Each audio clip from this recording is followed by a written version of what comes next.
there's a scene that is raising concerns from fans, and pretty much people is demanding answers from none other than WNBA Commissioner Kathy Engelberg. Let me pull up this picture right here, guys, because this one right here is crazy, bro. I mean, just crazy. The WNBA must have thought no one would notice the footage of Caitlin Clark being blatantly shoved to the floor by Ryan Howard. Unbelievable, right? Clark tried to get up, and Howard physically blocked her like she was guarding a VIP from escaping. All while the referee stood there, seemingly watching a completely different game, and somehow, this wasn't called a foul. That wasn't even the only clip from that matchup. Caitlin Clark gets pushed around, thrown to the floor during games, and teammates are standing there just looking, not doing anything. Sophie Cunningham will do something. While other players get a microphone put in front of them, doing their media interviews, while they regurgitate the same nonsense, the same word salad that Stephanie White lies says, Sophie Cunningham will say, no. Here's the wild part. That wasn't the only time it happened in that game, not even close. Caitlin Clark was bumped, grabbed, held, and knocked around so often. You'd think she was trying out for an NFL offensive line. Sure, she finally drew a few foul calls. Maybe the refs noticed the cameras, but for every whistle, there were 3 more hacks, grabs, or shoves that went unchecked. It's becoming a disturbing trend, and the league seems perfectly fine with it. And this is the picture right here that has went viral. Yeah, this is the storybook of Caitlin Clark's season, bro. That's just all I can say. Look at this. Somebody said this shot from the Fever versus the Fever versus Dream game. Look at Caitlin's face as she passes the ball. She's literally on her knees. Somebody's hovering over her back. Somebody said it's 1 in 15 missed foul calls. This is ridiculous. And this right here shows you that the WNBA referees has a hidden agenda against Caitlin, bro. It's just simple as that. Opposing players love making contact with Caitlin Clark, and it's no accident. They know the officials are hesitant to blow the whistle when she's involved. But why is that? Is it because she's the league's top draw, or is it envy resentment over the attention she's brought to women's basketball? So, the big way they were able to neutralize Caitlin Clark, and I think it was almost an issue with Stephanie White as much as anything, is they were manhandling her. They were manhandling Caitlin Clark early in that game. Like, they had 2 hands on her. They were fully getting into the we are grabbing her and we don't really care. Like, that was their goal. Their goal was they were out there to maul Caitlin Clark. They had they had absolutely no intention of doing anything other than mauling Caitlin Clark. It's ridiculous. Let's be real. The numbers prove she's being targeted. Clark has absorbed 17% of all flagrant fouls in the entire WNBA. That's not a typo. 1 out of every 6 flagrants is against her. It's outrageous. And yet, despite being the constant target of abuse, she's still out there smashing records. They're doing it's a protective dancing, bro. Like, this is not real. Like this, well, it is real, but it shouldn't be real. Somebody said ref was just staring. And Kelsey Mitchell in the background was just standing there. I mean, just staring. Wow, bro. Somebody said these refs not serious at all. The Chicago Sky have committed 80% of those flagrant fouls against Clark for out of 5. But the most disturbing part, the officials often don't call it in real time. They wait until after the game to upgrade the contact to a flagrant. In the moment, the players get away with it and Clark just keeps taking hits. Like, they were not out there to play legit defense. They were there to maul Caitlin Clark as much as they possibly could. And realistically, it worked. It worked. Like, it wasn't even like a lot of the stuff was a couple of off-ball fouls, but there were quite a few, there were quite a few situations where it was from behind. So you saw pictures like this. They literally had 2 hands on the back of Caitlin Clark's jersey. So if anytime Caitlin tried to move, it was 2 hands on her back. She couldn't move off the ball. She was being hacked off the ball, and the referees allowed contact with guards off the ball, which they shouldn't. If you're still with us, hit that subscribe button. Now let's talk about what Caitlin Clark has been enduring all season. She's taken a physical beating out there, in her own words. Opponents are getting away with things against her they wouldn't even attempt against others. The level of physicality she faces is beyond what most stars ever have to deal with. The league wants her as the face of women's basketball, a cash cow, but seems content to let her get pummeled every night. I think everybody is physical with me. They get away with things that probably other people don't get away with, Clark said. And she's absolutely right. The double standard is so obvious it's insulting. The Indiana Fever won by 17 points last night. 17. And this is how they played defense against Caitlin Clark all night. Jordan Canada, career game. Over 30 points. She had 6 made threes in the first half. She played defense like this on Caitlin Clark all night, despite the fact that Caitlin Clark played limited minutes.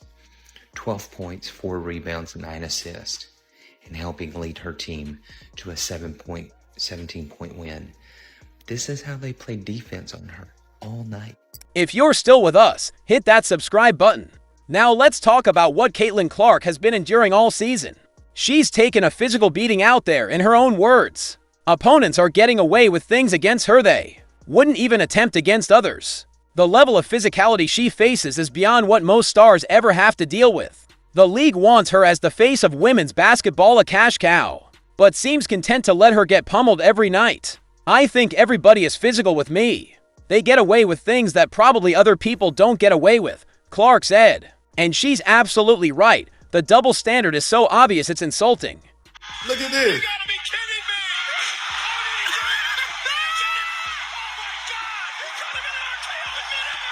Like, what are we doing here? I tell y'all all the time.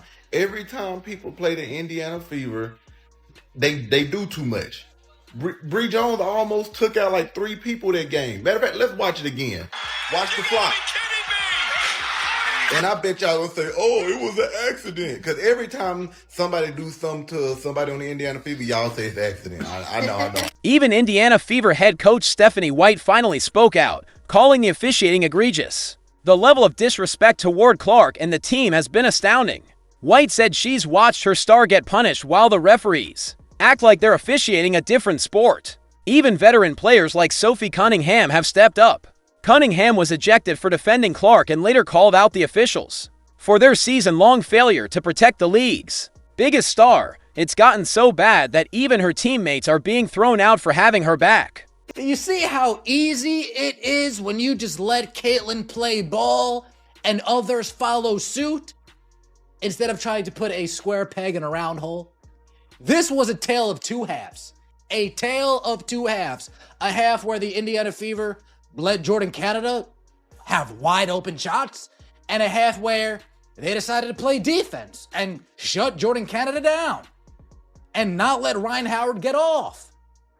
But here's the best part: Caitlin didn't let the constant fouling break her spirit, not even close. Instead, she delivered a masterclass. She led the Indiana Fever to a dominating win over the Atlanta Dream, crushing them 99-82. Even though she shot just 1 of 7 from 3, she controlled the game like a conductor leading an orchestra.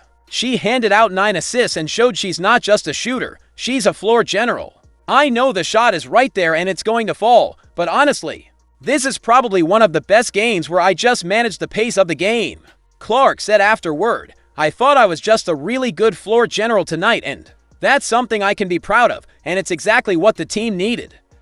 She might not get as many open threes as she usually does. She might not get the opportunity to shoot logo threes unless it's in transition, and that's all okay. That's the growth and the physicality of the WNBA.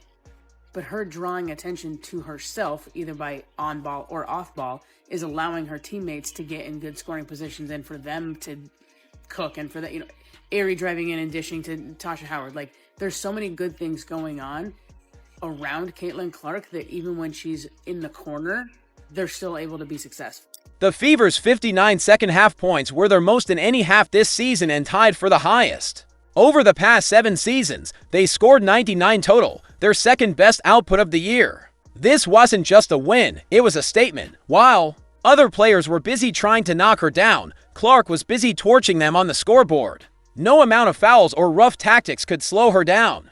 And let's be honest, they'll probably keep trying. That's all they know how to do when greatness makes them look ordinary. But Caitlin Clark will keep doing what she does best, hitting logo threes, leading her team, and proving every night that she's built differently. Every shove, every cheap shot, every missed call just fuels her fire. She's taken elbows, body checks, even eye pokes, and she's still standing.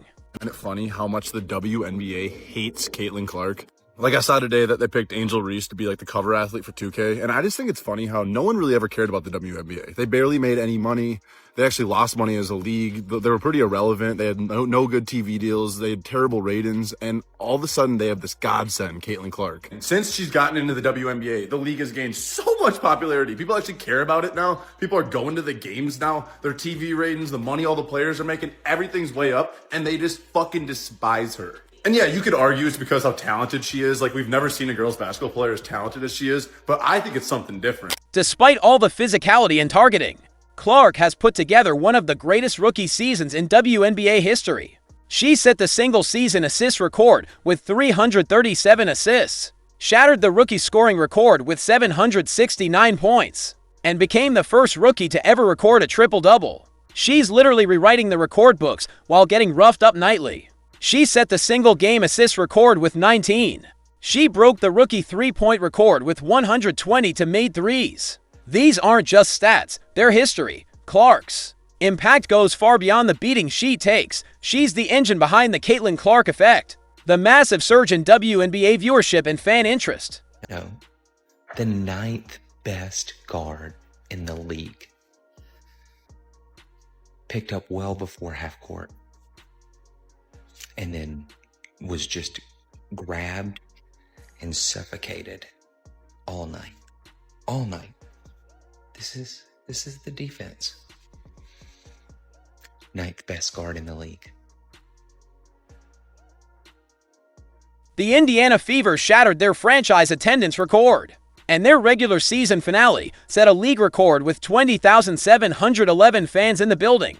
Clark's presence is so powerful, every road game feels like a home game. In Atlanta, half the crowd was cheering for her. She's averaging 19 points, 8 points for assists, and 5.7 rebounds per game, all-star numbers, and doing it while facing more abuse than any other player. The fact that she's still thriving is a testament to her unbelievable mental toughness. Now, I watched this player get eye gouged. After getting eye gouged, the same person that eye gouged her walked up on her. And at the same time, simultaneously, there was another girl who approached her from the side and knocked her down to the point where she was on the ground. My question to you is, how are you going to fix this? Because I don't understand if this is a referee issue because they can't call out double dribbles and traveling and things like that. I don't know if they just can't see this stuff, so they're not going to do anything about it, or if they're in on it as well. What's truly shocking is how often the refs miss obvious fouls on her. Marina Mabrey literally shoved Clark to the ground after a dead ball and wasn't ejected. That's the kind of non-basketball move that deserves an automatic ejection. Instead, just a technical foul. The refs have been under fire for failing Clark. And for good reason. They're clearly officiating her differently than any other star in the league. It's so obvious now that even media members are calling the WNBA out for refusing to protect their biggest attraction. Through it all, Clark has remained poised. When asked about the physical play, she simply said, "This is a very physical game. And you're going to get pressure. This is professional basketball. It is what it is." That's the mindset of a warrior, someone who knows she's being targeted but refuses to let it affect her greatness. I think I found a real rivalry in the WNBA. And it's not Angel Reese and Caitlin Clark. It's Caitlin Clark and Robert Howard. And they've been going at it for years. Recently, they got a lot of attention because they were chirping back and forth after a Fever Dream game. But the thing is, this rivalry actually could be great for the league. You gotta understand, to have a real rivalry, it has to have some layers behind it. It can't be something falsely orchestrated by the media. It needs to be organic. And this one definitely fits the bill. You know who the real MVPs are in all of this? The fans. The ones who've been calling this out from day one. They saw what was happening and they said, "We told you so," as the evidence piled up when 17% of all flagrant fouls are committed against one player. It doesn't take a basketball genius to figure out something's wrong. The fans have been posting clips, sharing proof, demanding change. Without that constant pressure, The league might have kept turning a blind eye. And through it all, Clark just keeps rising. She's not just playing the game, she's changing it. The spotlight is now on the officials, and they're going to have to start calling things right. No more manufactured justice. It's a good thing Caitlin Clark is mentally bulletproof, because players are going to keep coming for her, but she'll keep shining.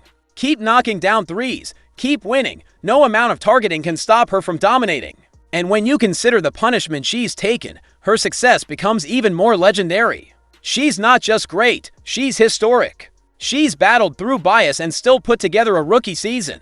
For the ages, that's what champions do as her journey continues. One thing is clear, Caitlin Clark is going to keep rewriting the history books. Whether the refs protect her or not, and all those moments of her getting knocked down. Someday, they'll be part of the highlight reel that shows how she rose above it all to become one of the greatest to ever play the game. If you believe in Caitlin Clark, and you're tired of the double standards, make sure to like this video and subscribe. Let's keep the pressure on and keep shining a light on the truth.